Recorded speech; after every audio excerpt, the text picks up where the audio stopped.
one good, genuine laugh. As long as you're here for the entire night, the show is short, one good, genuine laugh changes your entire day.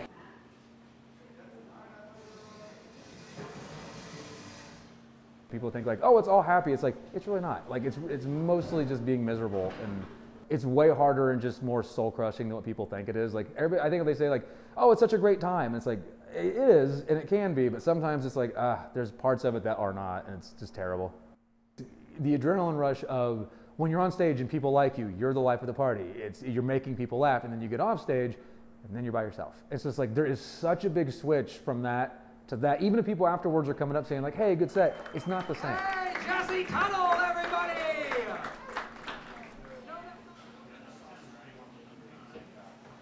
We just started as a business decision to make it seem bigger than what it was. And then once it started growing, it's like, oh, we can actually put an entire brand under what we're doing. And now all the shows we do, if we're running them, even if it's a state away, we always run it under the CU Comedy banner. There's so much work that people don't see that go into it. It's such little small things, but it's so much work that goes into it. It's worth it in the end, but it sucks the life out of you sometimes.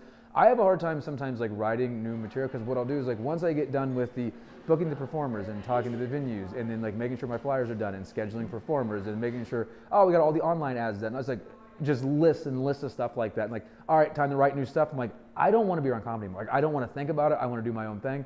So that kind of burns you out. I wish I had more time to write more new stuff.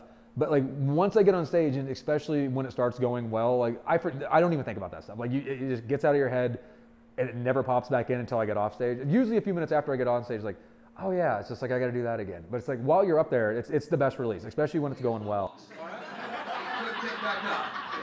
I do like running things. Like it's a challenge, and like I complain about it all the time, but like I do love it because I started it, and it's really hard to let go of something after 8 years. Like eventually, if it doesn't work, I'll have to let go of it, but I don't want to until I have to.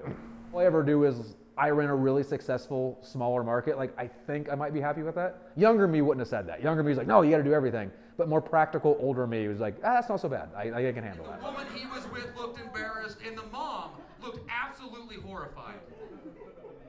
And for the first time that day, I had a genuine laugh. Thank you guys for coming out and have some genuine laughs at the open mic, guys.